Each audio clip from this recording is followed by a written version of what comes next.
Hi, everybody. Welcome back to my YouTube channel. Hope everybody's doing really well.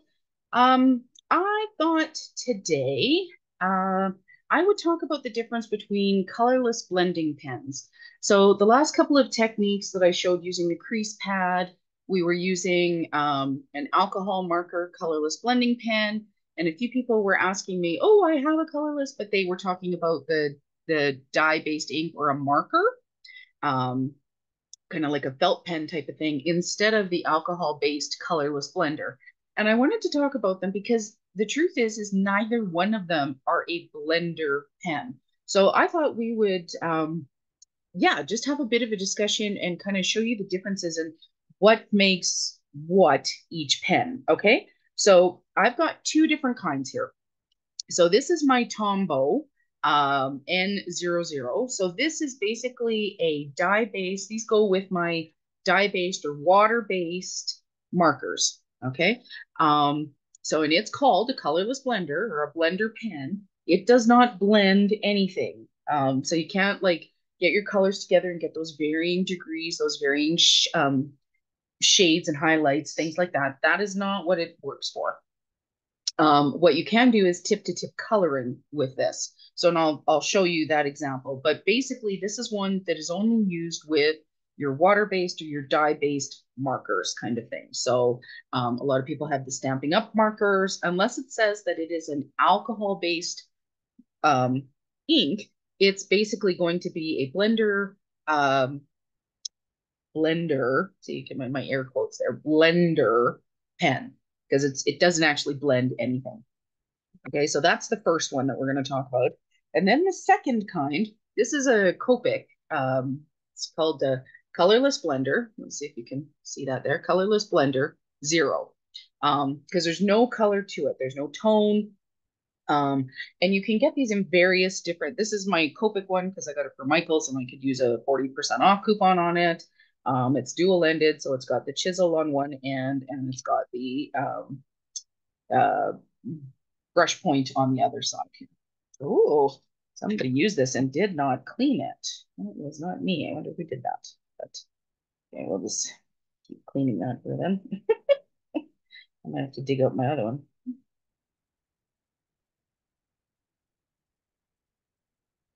Sorry, I should have checked that before we go. Okay, so you saw before how saturated the top of it is here.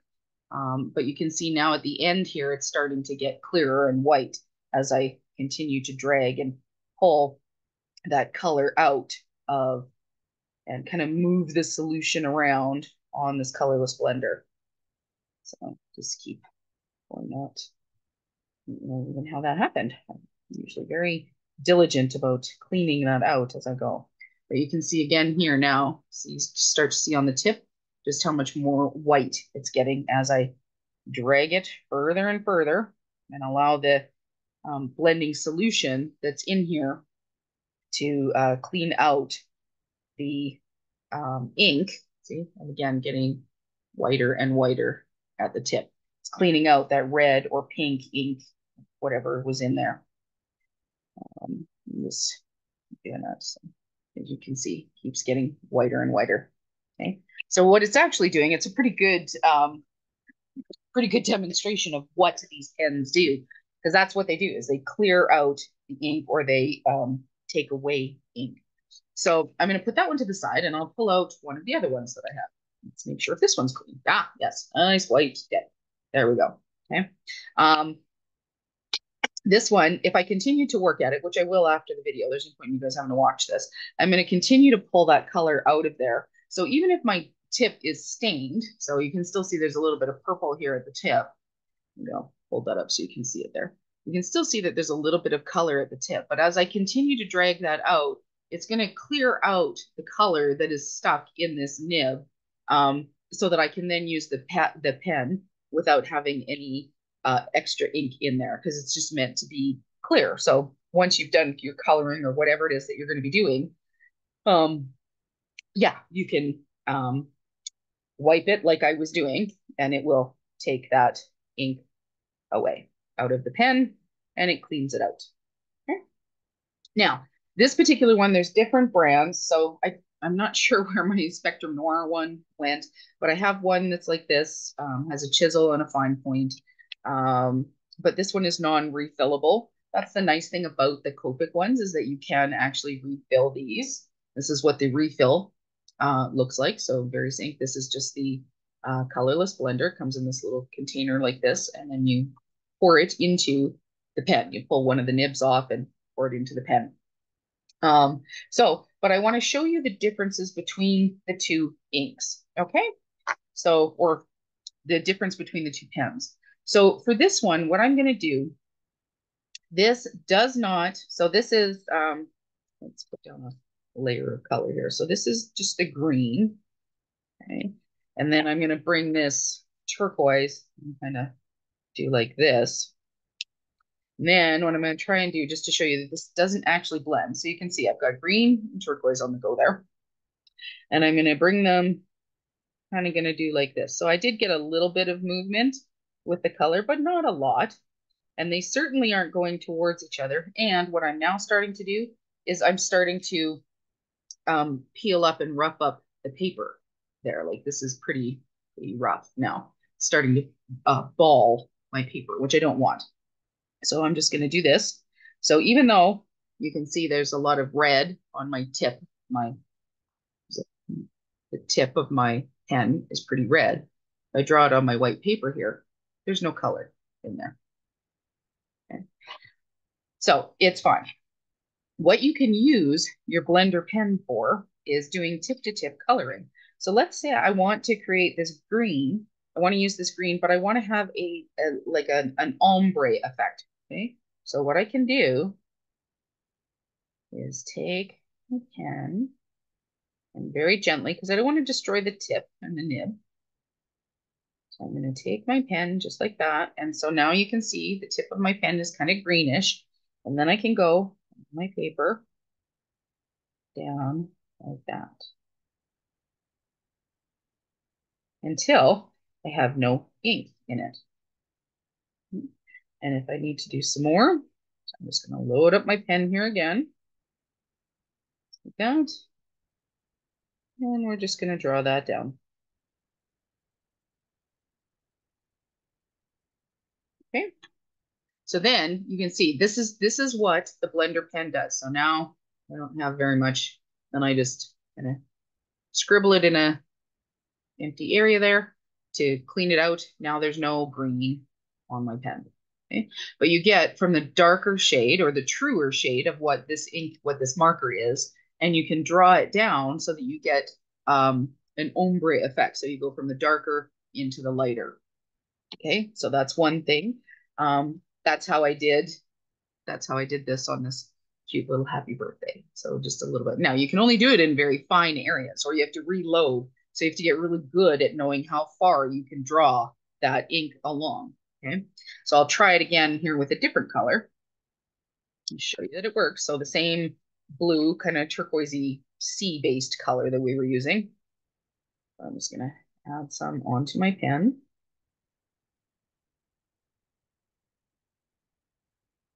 Okay. So essentially, so now you can see it's a little blue on the tip there. Okay, and we're just gonna drag that down. And keep going, keep going, keep going. And starting to get a little dried out, but that's okay. These ones I don't believe are refillable either, so I'd have to go and invest in another pen. Actually, I have multiple sets of these, so I have multiple of these blender pens. Now they are called a blender pen, but again, these do not blend between two colors. The only way to get a blending is you can do, let's see. Okay, so I'm putting blue on one side of this, and then I'm going to turn it over onto the other side, and I'm going to put some green on this side and give that a go. It's about the only way that you can get a blending, so to speak. Okay, and I'm going to go.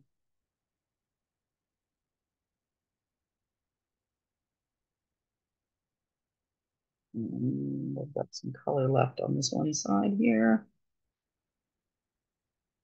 I'm just drawing that color out as I keep going down. So it's a If you're going to use this technique, like you can move it back and forth. Oops, sorry. Fill up my paper here. Mm-hmm. Just going to keep drawing that last little bit of color out of there. Mm-hmm. Okay. So here we go. This was the green straight. This was the blue straight. This was the two mixed together. So if I wanted to combine the shades, I can using this pen, but you're not going to get perfect blending, and you can only do it for a certain amount of time. And then that shade, that tonal quality will change every time depending on how you ink up. See, some of that blue is still a little bit there on the pen. Apparently I came a little high up when I was loading my pen there. There we go. But that is what they talk about in terms of blending. So this is tip-to-tip markering where you can then get an ombre effect. That's one technique with this. You can also put two different colors, two, even three different colors on here if you wanted, and then draw them out. But eventually it will end. So you can only use it in a certain area, or you can also practice and get really good at figuring out how to move that blend and how far you can go and how to mix them in a effective way. Okay, so I'm just going to put these away for now. Put these to the side, and now I want to talk about alcohol inks and the colorless blender pen for an alcohol ink. So, and I want to give you a visual. Oh, that's the wrong one. That's the pen I have to clean. Okay. So what I've got here is I've got two alcohol inks. Okay, so I've got this one here in my right hand is Stream, so it's kind of a bluey green color, and this one here is Wild Plum. Okay, so sorry, I'm just recovering from a cold here, guys. So first of all, what I'm going to do is I'm going to give you two different examples. So I'm going to put a drop here. I think you guys can see that. That's deep enough in tone that you should be able to see that. Okay, I'm not using the Wild Plum because I can't open it. So let's pull another kind of reddish color.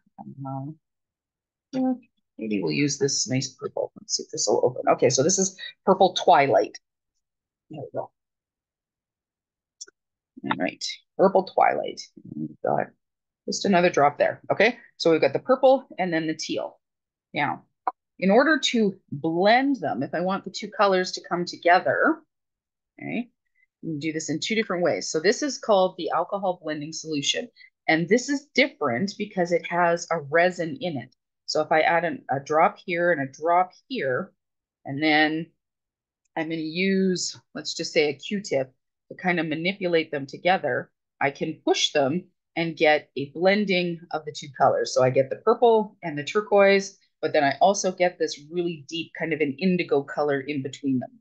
I'm hoping that that's showing up on the screen, and I'll try and see if I can bring that up a little bit higher. Okay, so you can see here. Okay, so this is the truer color of kind of the orchidy color, the purpley color. So it's kind of like a lighty pink purple. This was the stream color, which is kind of a turquoisey teal. And then in the center here, when I blended them, I get one color. Oh, sorry, let me get my finger out of the way there. So I get one color there of kind of like a purpley, yeah, nice deep blue indigo-ish color. Okay. So that is what alcohol blending solution does, is it allows it to keep the colors together. Okay, so individual color, and then you get the mix. So the two blend together. And that's because this is like an alcohol, but it also has a resin mixed in it. This is why you never want to put this stuff in a spray bottle, because as soon as you atomize it, so you get like the spray like this, you get that kind of spray. I think you can see that on the screen. Yes. As soon as you get that, you can breathe that in, and that resin can impact and it adheres to your lungs. So it's really not a good idea to be breathing that in. Okay. So this stuff you need to use in a like a pourable bottle, right? Like I just squeeze some drops and things like that. You can't use it that way. Now, isopropyl alcohol, very different situation. Isopropyl alcohol, you can spray. So this just, oh, well, that was brilliant. Oh, well, that'll work. Isopropyl alcohol is just alcohol. So in order to maneuver your alcohol alcohol colors, you need to have something that is at least 90%. So this is 91% alcohol, isopropyl alcohol. I just get the 4 pack from Costco. It's very inexpensive, which is also nice. So now I'm just going to pick up some of this and kind of move this around. But what I want to show you is, throw that away so I don't stain myself. Okay, so this seems to be showing up the best on the white. Okay, a nice big, deep droplet of purple. Okay, so what I want to do is I want to try and squeegee because I couldn't find my little eyedroppers here. And I want you to see what happens as soon as I add a drop. Okay, did you see how it pushed the color out? Like you can even still see the white mark in here. So I'm going to pick up some more and I'm going to put my Q-tip with just alcohol, isopropyl alcohol, and it pushes the color out from the center. Okay. So it's not changing it, it's not removing, but what it does is it pushes the color away from that center spot. See, you can see how it's pushing that alcohol away from the area of where I'm adding the alcohol. Okay? I'll try it again with the blue one because it's a little deeper as well. 3 or 4 drops there. And last Q-tip here. Because even see, look here, you can see it's starting to come back in, but it's created like a little dam area almost. Okay, so let's see if we can do that again here. Okay. Nice big solid area. And I'm just going to do this. Okay, well, apparently I'm going to have to do more than just that. That should be removing the color. That's kind of funny. This is a very concentrated color, apparently. Now, that's interesting. See if I can squeeze it. Okay, you see here where it pushed the color. So there's a little bit of underlying color here, but it actually pushed the color, the more solid of the pigment, it pushed it away from it. So wherever the alcohol went down, that's what it does, is it creates an area where it pushes it and removes the coloring or the alcohol in that area. Let me see if I can show you again. Try it again. And we're squeezing. Oh, fudge. I squeezed in the wrong spot. Oh, maybe you can see that. Okay, so my drop of alcohol landed here, and it's now pushing. Look at how it's shaping that edge. So you kind of get a swirl here. Okay, let's see if I can get that even more. Really should have just really tried to find my.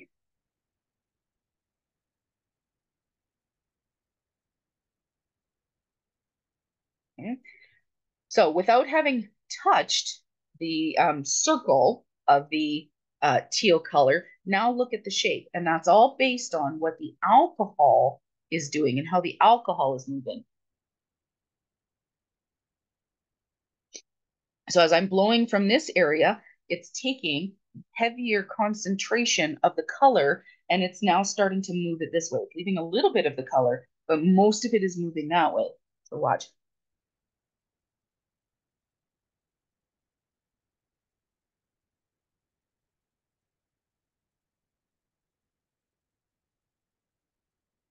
Okay. So there's a particular reason why I'm actually doing this, because it's to show you what this thing does. Because essentially what's in here in a colorless blender of an alcohol marker, you're not using it to blend colors. You're using it to remove color. Okay, so it's basically, again, it's like an isopropyl alcohol. So now, because I managed to dump that, I'm going to clean this up off of my board here.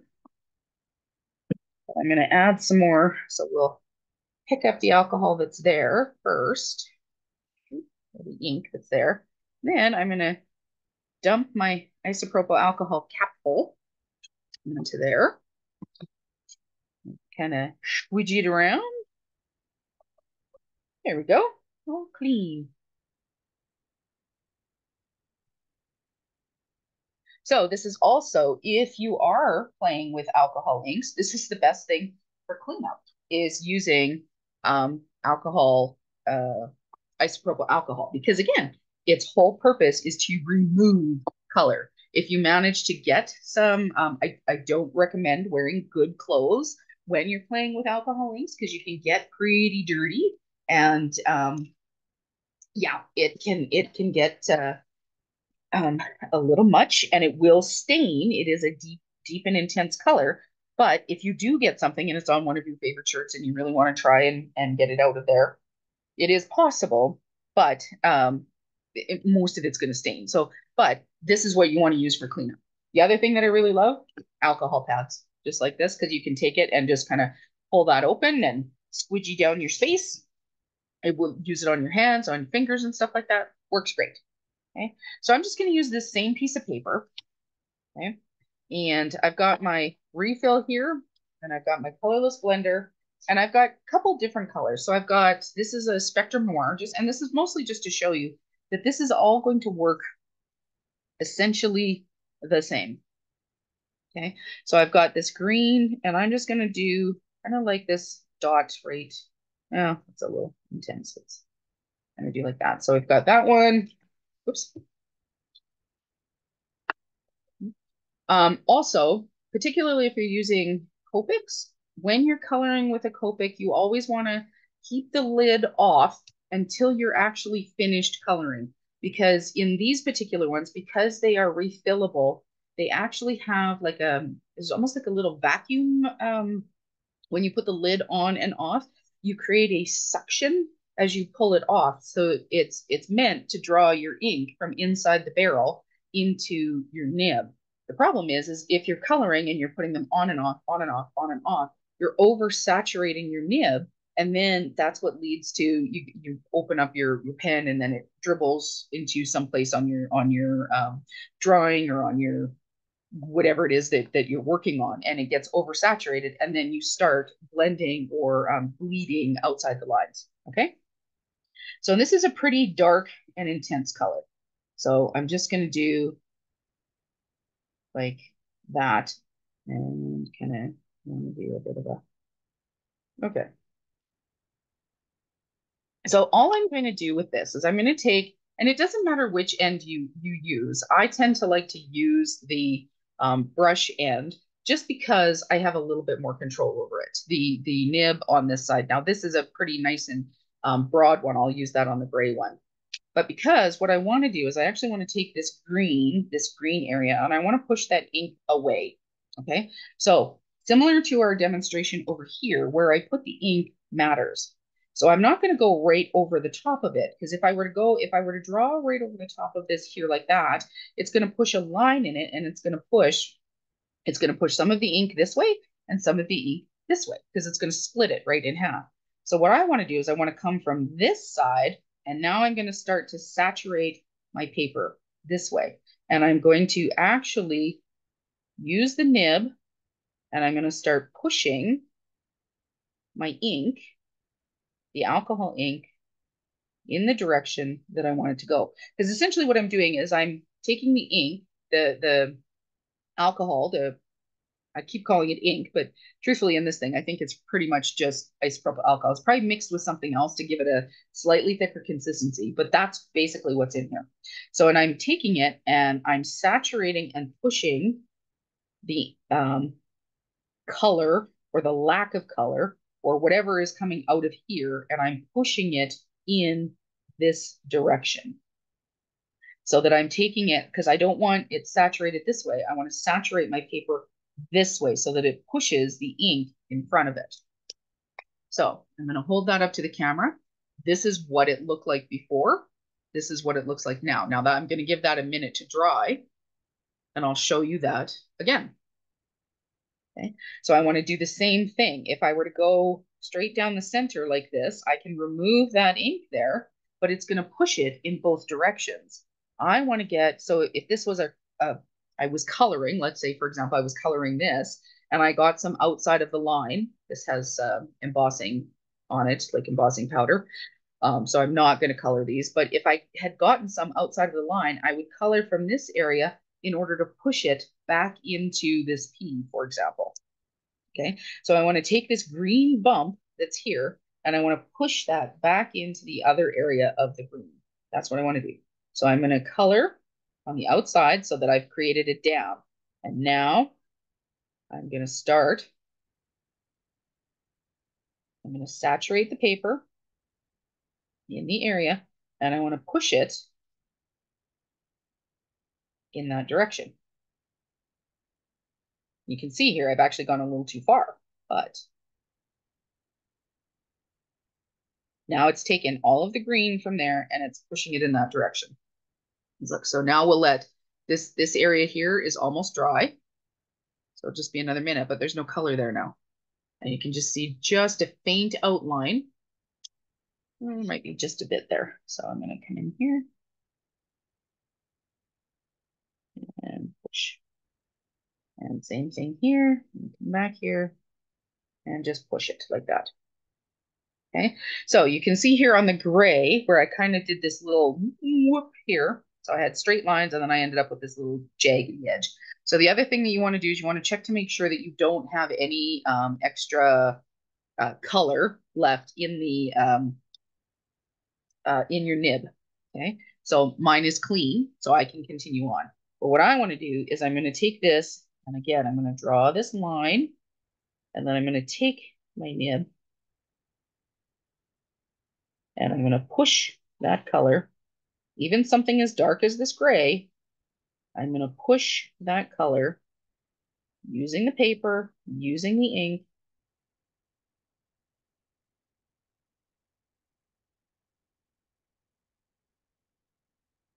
Okay? And sometimes you have to give it time for it to dry in between.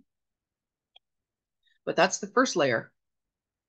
You can still see just a skosh of the gray. Not much compared to how much was there before. And look at the green. First layer of green, all gone. A little bit left on the second one. So we'll turn this around, see if we can't get some more of that green. Pushing it, pushing it, pushing it, pushing it, just like that. Then I'm going to come back to the gray here. Cool. Keeping that saturated because I want to push that out. Now, reds, deep blues, black, they can be off, like I'm not going to lie, they can be a challenge to have to work with. And you might end up with still having a faint outline, but all depends on how much you want to saturate your paper. Like what kind of quality were you using? If you were coloring on a 65-pound cardstock, for example, your cardstock might not stand up to the pushing, like the friction that I'm creating as I'm pushing this color back to where I want it to be, right? Because I can continue to do this, but my paper will start to break down as well because I'm making it wet with the alcohol or the solution or the ink or whatever's in here. I'm making it wet, and as I do that, that makes your paper more and more fragile, right?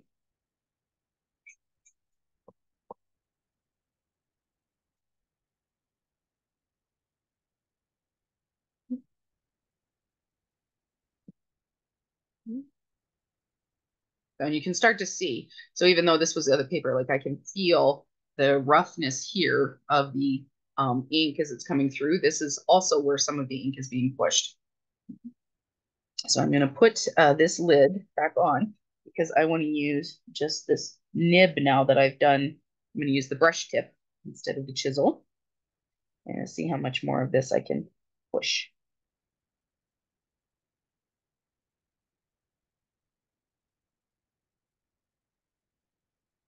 Okay.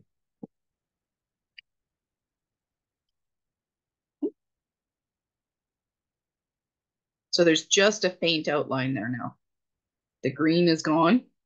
And it's a lighter color, so it had a less pigment, so there was less to push around with that.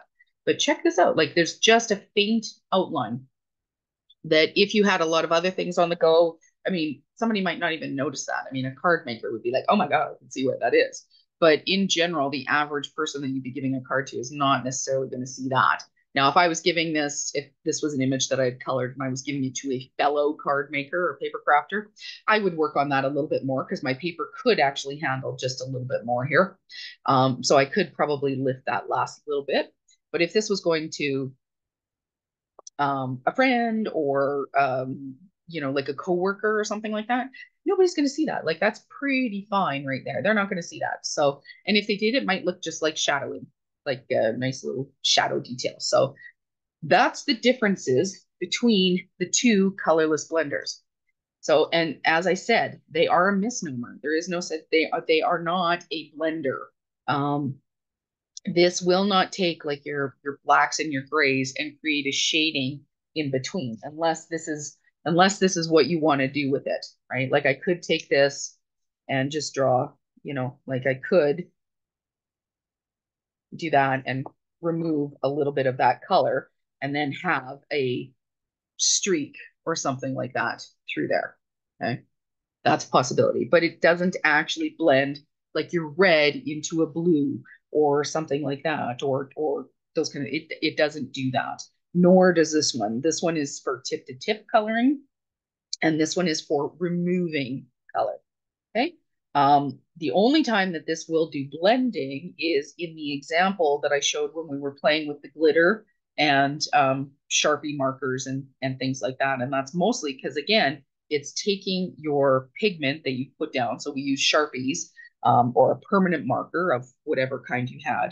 We use that, and then we use this to flood. So to add like some liquid almost that would lift that permanent marker and flood it along so that it almost gave it a watercolor look without using watercolor, right? So that's what this would do. So it gives you those depths of changes and tones and things like that.